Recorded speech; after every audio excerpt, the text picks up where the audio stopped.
लीजिए सुनिए जयशंकर प्रसाद की लिखी कहानी नूरी। वाचन समीर गोस्वामी का है। ए तुम कौन? बोलते नहीं? तुम्हें बुलाऊं किसी को? कहते हुए उसने छोटा सा मुंह खोला ही था कि युवक ने एक हाथ उसके मुंह पर रखकर उसे दूसरे हाथ से दबा लिया। वो विवश होकर चुप हो गई। और भी आज पहला ही अवसर था जब उसने केसर, कस्तूरी और अंबर से बसा हुआ यौवनपूर्ण उद्वेलित आलिंगन पाया था। उधर किरणें भी पवन की एक झोंके के साथ किसलयों को हटाकर घुस पड़ी। दूसरे ही क्षण उस कुंज के भीतर छनकर आती हुई चांदनी में जौहर से भरी कटार चमचमा उठी। भयभीत मृगशावक सी काली आंखें अपनी निरीहता में दया की, प्राणों की भीख मांग रही थी। युवक का हाथ रुक गया। उसने मुंह पर उंगली रखकर चुप रहने का संकेत किया। नूरी कश्मीर की कली थी। सिकरी के महलों में उसके कोमल चरणों की नृत्य कला प्रसिद्ध थी। उस कलिका का आमोद मकरंद अपनी सीमा में मचल रहा था। उसने समझा कोई मेरा साहसी प्रेमी है जो महाबली अकबर की आंख मिचौनी क्रीड़ा के समय पतंग सा प्राण देने आ गया है। नूरी ने इस कल्पना के सुख में अपने को धन्य समझा और चुप रहने का संकेत पाकर युवक के मधुर अधरों पर अपने अधर रख दिए। युवक भी आत्मविस्मृत सा उस सुख में पल भर के लिए तल्लीन हो गया। नूरी ने धीरे से कहा, यहां से जल्द चले जाओ। कल बांध पर पहले पहर की नौबत बजने के समय मौलसरी के नीचे मिलूंगी। युवक धीरे धीरे वहां से खिसक गया। नूरी शिथिल चरण से लड़खड़ाती हुई दूसरे कुंज की ओर चली, जैसे कई प्याले अंगूरी चढ़ा ली हो। उसकी जैसी कितनी ही सुंदरियां अकबर को खोज रही थीं। आकाश का संपूर्ण चंद्र इस खेल को देखकर हंस रहा था। नूरी अब किसी कुंज में घुसने का साहस नहीं रखती थी। नरगिस दूसरे कुंज से निकल कर आ रही थी। उसने नूरी से पूछा, क्यों, उधर देखाई? नहीं, मुझे तो नहीं मिले। तो फिर चल, इधर कामनी के झाड़ों में देखूं। तू ही जा, मैं थक गई हूं। नरगिस चली गई। मालती की झुकी हुई डाल की अंधेरी छाया में धड़कते हुए हृदय को हाथों से दबाए नूरी खड़ी थी। पीछे से किसी ने उसकी आंखों को बंद कर लिया। नूरी की धड़कन और बढ़ गई। उसने साहस से कहा, मैं पहचान गई। जहां पनाह। उसके मुंह से निकला ही था कि अकबर ने उसका मुंह बंद कर लिया और धीरे से उसके कानों में कहा, मरियम को बता देना, सुल्ताना को नहीं, समझी ना? मैं उस कुंज में जाता हूं। अकबर के जाने के बाद सुल्ताना वहां आई। नूरी उसी की छत्र छाया में रहती थी, पर अकबर की आज्ञा उसने दूसरी ओर सुल्ताना को बहका दिया। मरियम धीरे धीरे वहां आई। वो ईसाई बेगम इस आमोद प्रमोद से परिचित न थी, तो भी मनोरंजन उसे अच्छा लगा। नूरी ने अकबर वाला कुंज उसे बता दिया। घंटों के बाद जब सब सुंदरियां थक गई थी, तब मरियम का हाथ पकड़े अकबर बाहर आए। उस समय नौबत खाने से मीठी मीठी सोहनी बज रही थी। अकबर ने एक बार नूरी को अच्छी तरह देखा, उसके कपोलों को थपथपाकर उसको पुरस्कार दिया। आंख मिचौनी हो गई। सीकरी की झील जैसे लहरा रही है, वैसा ही आंदोलन नूरी के हृदय में हो रहा है। वसंत की चांदनी में भ्रम हुआ कि उसका प्रेमी युवक आया है। उसने चौंक कर देखा, किंतु कोई नहीं था। मौलसरी के नीचे बैठे हुए उसे एक घड़ी से अधिक हो गया। जीवन में आज पहले ही वो अभिसार का साहस कर सकी है। भय से उसका मन कांप रहा है, पर लौट जाने का मन नहीं चाहता। उत्कंठा और प्रतीक्षा कितनी पागल सहेलियां हैं। दोनों उसे उछालने लगी। किसी ने पीछे से आकर कहा, मैं आ गया। नूरी ने घूम कर देखा। लंबा सा गौरवर्ण का युवक उसकी बगल में खड़ा है। वो चांदनी रात में उसे पहचान गई। उसने कहा, शाहजादा याकूब खां? हां, मैं ही हूं। कहो, तुमने क्यों बुलाया है? नूरी सन्नाटे में आ गई। इस प्रश्न में प्रेम की गंध भी नहीं थी। वो भी महलों में रह चुकी थी।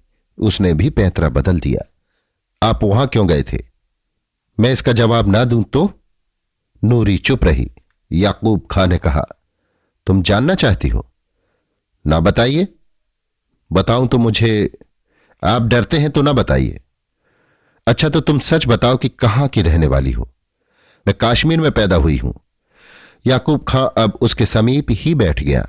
उसने पूछा, कहां? श्रीनगर के पास ही मेरा घर है। यहां क्या करती हो? नाचती हूं, मेरा नाम नूरी है। कश्मीर जाने को मन नहीं करता? नहीं। क्यों? वहां जाकर क्या करूंगी? सुल्तान यूसुफ खान ने मेरा घर बार छीन लिया है। मेरी मां बेड़ियों में जकड़ी हुई दम तोड़ती होगी या मर गई होगी। मैं कहकर छुड़वा दूंगा, तुम यहां से चलो। नहीं, मैं यहां से नहीं जा सकती। पर शहजादा साहब, आप वहां क्यों गए थे? मैं जान गई। नूरी, तुम जान गई हो तो अच्छी बात है। मैं भी बेड़ियों में पड़ा हूं, यहां अकबर के चंगुल में छटपटा रहा हूं। मैं कल रात को उसी के कलेजे में कटार भोंक देने के लिए गया था। शहंशाह को मारने के लिए? भय से चौंक कर नूरी ने कहा। हां नूरी, वहां तुम ना आती तो मेरा काम न बिगड़ता। काश्मीर को हड़पने की उसकी। याकूब रुककर पीछे देखने लगा। दूर कोई चला जा रहा था। नूरी भी उठ खड़ी हुई।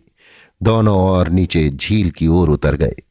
जल के किनारे बैठकर नूरी ने कहा, अब ऐसा न करना। क्यों ना करूं? मुझे कश्मीर से बढ़कर और कौन प्यारा है? मैं उसके लिए क्या नहीं कर सकता। यह कहकर याकूब ने लंबी सांस ली। उसका सुंदर मुख वेदना से विवर्ण हो गया। नूरी ने देखा वो प्यार की प्रतिमा है। उसके हृदय में प्रेम लीला करने की वासना बलवती हो चली थी। फिर ये एकांत और वसंत की नशीली रात। उसने कहा, आप चाहे कश्मीर को प्यार करते हो, पर कुछ लोग ऐसे भी हो सकते हैं जो आपको प्यार करते हो। पागल, मेरे सामने एक ही तस्वीर है, फूलों से भरी, फलों से लदी हुई सिंध और झेलम की घाटियों की हरियाली में। मैं इस प्यार को छोड़कर दूसरी ओर। चुप रहिए शहजादा साहब, आप धीरे से नहीं बोल सकते तो चुप रहिए। यह कहकर नूरी ने एक बार फिर पीछे की ओर देखा। वो चंचल हो रही थी, मानो आज ही उसके वसंतपूर्ण यौवन की सार्थकता है और वो विद्रोही युवक सम्राट अकबर के प्राण लेने और अपने प्राण देने पर तुला है। कहते हैं कि तपस्वी को डिगाने के लिए स्वर्ग की अप्सराएं आती हैं। आज नूरी अप्सरा बन रही थी। उसने कहा, तो मुझे कश्मीर ले चलिएगा। याकूब के समीप और सटकर भयभीत सी होकर वो बोली, बोलिए, मुझे ले चलिएगा। मैं भी इन सुनहरी बेड़ियों को तोड़ना चाहती हूं। तुम मुझको प्यार करती हो नूरी? दोनों लोगों से बढ़कर। नूरी उन्मादनी हो रही थी। पर मुझे तो अभी एक बार फिर वही करना है जिसके लिए तुम मना करती हो। बच जाऊंगा तो देखा जाएगा। यह कहकर याकूब ने उसका हाथ पकड़ लिया। नूरी नीचे से ऊपर तक थरथराने लगी। उसने अपना सुंदर मुख याकूब के कंधे पर रखकर कहा, नहीं, अब ऐसा न करो, तुमको मेरी कसम। सहसा चौंक कर युवक फुर्ती से उठ खड़ा हुआ और नूरी जब तक संभली तब तक याकूब वहां न था। अभी नूरी 2 पग भी न बढ़ने पाई थी कि मादम तातारी का कठोर हाथ उसके कंधों पर आ पहुंचा। तातारी ने कहा, सुल्ताना तुमको कब से खोज रही हैं। सुल्ताना बेगम और बादशाह चौसरी खेल रहे थे। उधर पचीसी के मैदान में सुंदरियां गोटे बनाकर चाल चल रही थी। नौबत खाने से पहले पहर की सुरीली शहनाई बज रही थी। नगाड़े पर अकबर की बांधी हुई गति में लड़की थिरक रही थी, जिसकी धुन में अकबर चाल भूल गए। उनकी गोट पिट गई। पिटी हुई गोट दूसरी ना थी, वो थी नूरी। उस दिन की थपकियों ने उसको साहसी बना दिया था। वो मचलती हुई बिसात के बाहर तिबारी में चली आई। पासे हाथ में लिए हुए अकबर उसकी ओर देखने लगे। नूरी ने अलहड़पन से कहा, तो मैं मर गई? तू जीती रह, मरेगी क्यों? फिर दक्षिण नायक की तरह उसका मनोरंजन करने में चतुर अकबर ने सुल्ताना की ओर देखकर कहा, इसका नाम क्या है? मन में सोच रहे थे उस रात की आंख में चूली वाली घटना। ये कश्मीर की रहने वाली है, इसका नाम नूरी है, बहुत अच्छा नाचती है। सुल्ताना ने कहा, मैंने तो कभी नहीं देखा। तो देखिए ना। नूरी, तो इस शहनाई की गद पर नाच सकेगी? क्यों नहीं जहां पनाह। गोटे अपने अपने घर में जहां की तहां बैठी रहीं। नूरी का वासना और उन्माद से भरा हुआ नृत्य आरंभ हुआ। उसके नूपुर खुले हुए बोल रहे थे। वो नाचने लगी जैसे जल तरंग। वागीश्वरी के विलंबित स्वरों में अंगों के अनेक मरोड़ों के बाद जब कभी वो चुन चुनकर 1-2 घुंघरू बजा देती, तब अकबर वाह वाह कह उठता। घड़ी भर नाचने के बाद जब शहनाई बंद हुई, तब अकबर ने उसको बुलाकर कहा, नूरी, तू कुछ चाहती है? नहीं जहां पनाह, कुछ भी। मैं अपनी मां को देखना चाहती हूं, छुट्टी मिले तो। सिर नीचे किए हुए नूरी ने कहा। दुत, और कुछ नहीं? और कुछ नहीं। अच्छा, तो जब मैं काबुल चलने लगूंगा तब तू भी वहां चल सकेगी। फिर गोटे चलने लगी, खेल होने लगा। सुल्ताना और शहंशाह दोनों ही इस चिंता में थे कि दूसरा हारे।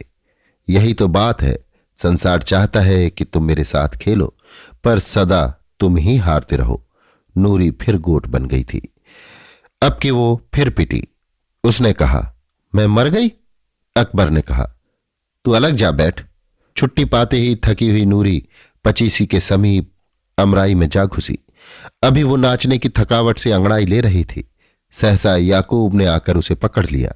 उसके शिथिल सुकुमार अंगों को दबाकर उसने कहा, नूरी, मैं तुम्हारे प्यार को लौटा देने के लिए आया हूं। व्याकुल होकर नूरी ने कहा, नहीं नहीं, ऐसा ना करो। मैं आज मरने मारने पर तुला हूं। तो क्या फिर तुम आज उसी काम के लिए? हां नूरी। नहीं शहजादा याकूब, ऐसा ना करो। मुझे आज शहंशाह ने काश्मीर जाने की छुट्टी दे दी है। मैं तुम्हारे साथ भी चल सकती हूं, पर मैं वहां ना जाऊंगा नूरी, मुझे भूल जाओ। नूरी उसे अपने हाथों में जकड़े थी, किंतु याकूब का देश प्रेम उसकी प्रतिज्ञा की पूर्ति मांग रहा था। याकूब ने कहा, नूरी, अकबर सिर झुकाने से मान जाए सो नहीं, ये तो झुके हुए सिर पर भी चढ़ बैठना चाहता है। मुझे छुट्टी दो, मैं यही सोचकर सुख से मर सकूंगा कि कोई मुझे प्यार करता है। नूरी सिसक कर रोने लगी। याकूब का कंधा उसके आंसुओं की धारा से भीगने लगा। अपनी कठोर भावना से उन्मत्त और विद्रोही युवक शहजादा ने बलपूर्वक अभी अपने को रमणी के बाहुपाश से छुड़ाया ही था कि 4 तातारी दासियों ने अमराई के अंधकार से निकलकर दोनों को पकड़ लिया। अकबर की बिसात अभी बिछी थी, पासे अकबर के हाथ में थे। दोनों अपराधी सामने लाए गए। अकबर ने आश्चर्य से पूछा, याकूब खां? याकूब के नतमस्तक की रेखाएं ऐठी जा रही थी। वो चुप था। फिर नूरी की ओर देखकर शहंशाह ने कहा, तो इसीलिए तू कश्मीर जाने की छुट्टी मांग रही थी? वो भी चुप। याकूब, तुम्हारा ये लड़कपन यूसुफ खां भी ना सहते, लेकिन मैं तुम्हें छोड़ देता हूं। जाने की तैयारी करो, मैं काबुल से लौटकर काश्मीर आऊंगा। संकेत पाते ही तातारियां याकूब को ले चली। नूरी खड़ी रही। अकबर ने उसकी ओर देखकर कहा, इसे बुर्ज में ले जाओ। नूरी बुर्ज के तहखाने में बंदनी हुई। 18 बरस बाद जब अकबर की नवरत्न सभा उजड़ चुकी थी, उसके प्रताप की ज्योति आने वाले अंतिम दिन की उदास और धुंधली छाया में विलीन हो रही थी, हिंदू और मुस्लिम एकता का उत्साह शीतल हो रहा था, तब अकबर को अपने पुत्र सलीम से भी भय उत्पन्न हुआ। सलीम ने अपनी स्वतंत्रता की घोषणा की थी, इसलिए पिता पुत्र में मेल होने पर भी आगरा में रहने के लिए सलीम को जगह नहीं थी।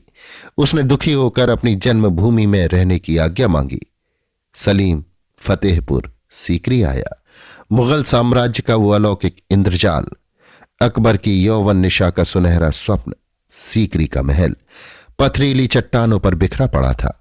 इतना आकस्मिक उत्थान और पतन, जहां एक विश्वजनीन धर्म की उत्पत्ति की सूचना हुई, जहां उस धर्मांधता के युग में एक छत के नीचे ईसाई, पारसी, जैन, इस्लाम और हिंदू आदि धर्मों पर वाद विवाद हो रहा था, जहां संत सलीम की समाधि थी, जहां शाह सलीम का जन्म हुआ था, वहीं अपनी अपूर्णता और खंडहरों में अस्त व्यस्त सीकरी का महल अकबर के जीवन काल में ही निर्वासिता सुंदरी की तरह दया का पात्र, श्रृंगार विहीन और उजड़ा पड़ा था।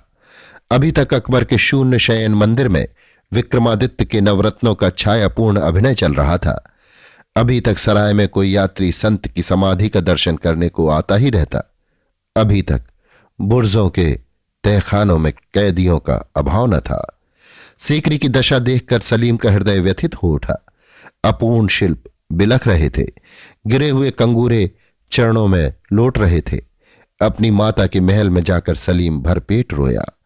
वहां जो इने गिने दास और दासियां और उसके दरोगे बच रहे थे, भिखमंगों की सी दशा में, फटे चीथड़ों में उसके सामने आए। सब समाधि के लंगर खाने से भोजन पाते थे। सलीम ने समाधि का दर्शन करके पहली आज्ञा दी कि तहखानों में जितने बंदी हैं सब छोड़ दिए जाएं। सलीम को मालूम था कि यहां कोई राजनीतिक बंदी नहीं है। दुर्गंध से सने हुए कितने ही नरकंकाल संत सलीम की समाधि पर आकर प्रसन्नता से हिचकी लेने लगे और युवराज सलीम के चरणों को चूमने लगे। उन्हीं में एक नूरी भी थी। उसका यौवन कारागार की कठिनाइयों से कुचल गया था। सौंदर्य अपने 2-4 रेखा चिन्ह छोड़कर समय के पंखों पर बैठकर उड़ गया था। सब लोगों को जीविका बंटने लगी। लंगर खाने का नया प्रबंध हुआ। उसमें से नूरी को सराय में आए हुए यात्रियों को भोजन देने का कार्य मिला। वैशाख की चांदनी थी। झील के किनारे मौलसरी के नीचे कौवालों का जमघट था। लोग मस्ती में झूम झूम कर गा रहे थे। मैंने अपने प्रियतम को देखा था। वो सौंदर्य मधुरा की तरह नशीला, चांदनी सा उज्ज्वल, तरंगों सा यौवनपूर्ण और अपनी हंसी सा निर्मल था। किंतु हलाहल भरी उसकी अपांग धारा, आह निर्दय, मरण और जीवन का रहस्य उन संकेतों में छिपा था। आज भी न जाने क्यों भूलने में असमर्थ हूं। कुंजों के फूलों के झुरमुट में तुम छिप सकोगे? तुम्हारा वो चिर विकासमय सौंदर्य, वो दिगंत व्यापी सौरभ तुमको छिपने देगा? मेरी विकलता को देखकर प्रसन्न होने वाले मैं बलिहारी। नूरी वहीं खड़ी होकर सुन रही थी। वो कौवालों के लिए भोजन लिवाकर आई थी। गाढ़े का पायजामा और कुर्ता, उस पर गाढ़े की ओढ़नी, उदास और दयनीय मुख पर निरीहता की शांति। नूरी में विचित्र परिवर्तन था। उसका हृदय अपनी विवश पराधीनता भोगते भोगते शीतल और भगवान की करुणा का अवलंबी बन गया था। जब संत सलीम की समाधि पर वो बैठकर भगवान की प्रार्थना करती थी, तब उसके हृदय में किसी प्रकार की सांसारिक वासना या अभाव अभियोग का योग न रहता। आज न जाने क्यों इस संगीत ने उसकी सोई हुई मनोवृत्ति को जगा दिया। वही मौलसरी का वृक्ष था। संगीत का अर्थ चाहे किसी अज्ञात लोक की परम सीमा तक पहुंचता हो, किंतु आज तो नूरी अपने संकेत स्थल की वही घटना स्मरण कर रही थी जिसमें एक सुंदर युवक से अपने हृदय की बातों को खोल देने का रहस्य था। वो काश्मीर का शाहजादा आज कहां होगा? नूरी ने चंचल होकर वहीं थालों को रखवा दिया और स्वयं धीरे धीरे अपने उत्तेजित हृदय को दबाए हुए संत की समाधि की ओर चल पड़ी। संगमरमर की जालियों से टिककर वो बैठ गई। सामने चंद्रमा की किरणों का समारोह था। वो ध्यान में निमग्न थी। उसकी निश्चल तन्मयता के सुख को नष्ट करते हुए किसी ने कहा, नूरी, क्या अभी सराय में खाना न जाएगा? वो सावधान होकर उठ खड़ी हुई। लंगर खाने से रोटियों का थाल लेकर सराय की ओर चल पड़ी। सराय के फाटक पर पहुंचकर वो निराश्रित भूखों को खोज खोज कर रोटियां देने लगी। एक कोठरी के समीप पहुंचकर उसने देखा कि एक युवक टूटी हुई खाट पर पड़ा कराह रहा है। उसने पूछा, क्या है भाई, तुम बीमार हो क्या? मैं तुम्हारे लिए कुछ कर सकती हूं तो बताओ। बहुत कुछ, टूटे स्वर से युवक ने कहा। नूरी भीतर चली गई। उसने पूछा, क्या है, कहिए। पास में पैसा न होने से ये लोग मेरी खोज नहीं लेते। आज सवेरे से मैंने जल नहीं पिया। पैर इतने दुख रहे हैं कि उठ नहीं सकता। कुछ खाया भी ना होगा? कल रात को यहां पहुंचने पर थोड़ा सा खा लिया था। पैदल चलने से पैर सूज आए, तब से यूं ही पड़ा हूं। नूरी थाल रखकर बाहर चली गई। पानी लेकर आई। उसने कहा, लो, अब उठकर कुछ रोटियां खाकर पानी पी लो। युवक उठ बैठा। कुछ अन्न जल पेट में जाने के बाद जैसे उसे चेतना आ गई। उसने पूछा, तुम कौन हो? मैं लंगर खाने में रोटियां बांटती हूं। मेरा नाम नूरी है। जब तक तुम्हारी पीड़ा अच्छी ना होगी मैं तुम्हारी सेवा करूंगी, रोटियां पहुंचाऊंगी, जल रख जाऊंगी।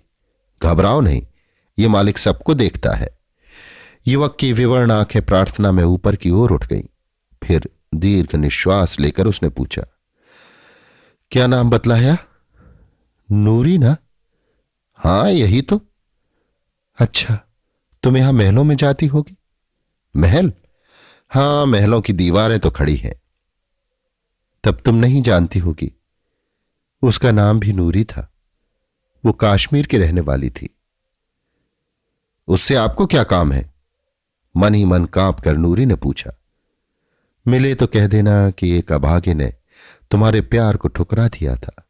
वो कश्मीर का शाहजादा था, पर अब तो भिकमंगे से भी कहते कहते उसकी आंखों से आंसू बहने लगे। नूरी ने उसके आंसू पोंछकर कहा, क्या अब भी उससे मिलने का मन करता है? वो सिसक कर कहने लगा, मेरा नाम याकूब खां है। मैंने अकबर के सामने तलवार उठाई और लड़ा भी। जो कुछ मुझसे हो सकता था वो कश्मीर के लिए मैंने किया। इसके बाद बिहार के भयानक तहखाने में बेड़ियों से जकड़ा हुआ कितने दिनों तक पड़ा रहा। सुना है कि सुल्तान सलीम ने वहां के अभागों को फिर से धूप देखने के लिए छोड़ दिया। मैं वहीं से ठोकरे खाता हुआ चला आ रहा। हथकड़ियों से छूटने पर किसी अपने प्यार करने वाले को देखना चाहता था। इसी से सीकरी चला आया। देखता हूं कि मुझे वो भी न मिलेगा। याकूब अपनी उखड़ी हुई सांसों को संभालने लगा और नूरी के मन में विगत काल की घटना, अपने प्रेम समर्पण का उत्साह, फिर उस मनस्वी युवक की अवहेलना सजीव हो उठी। आज जीवन का क्या रूप होता। आशा से भरी संसार यात्रा किस सुंदर विश्राम भवन में पहुंचती। अब तक संसार के कितने सुंदर रहस्य फूलों की तरह अपनी पंखुड़ियां खोल चुके होते। अब प्रेम करने का दिन तो नहीं रहा। हृदय में इतना प्यार कहाँ रहा जो दूंगी, जिससे ये ठूठ हरा हो जाएगा। नहीं, नूरी ने मोह का जाल छिन्न कर दिया है। वो अब उसमें न पड़ेगी। तो भी इस दयनीय मनुष्य की सेवा। किंतु ये क्या? याकूब हिचकियां ले रहा था। उसकी पुकार का संतोषजनक उत्तर नहीं मिला। निर्मम हृदय नूरी ने विलंब कर दिया।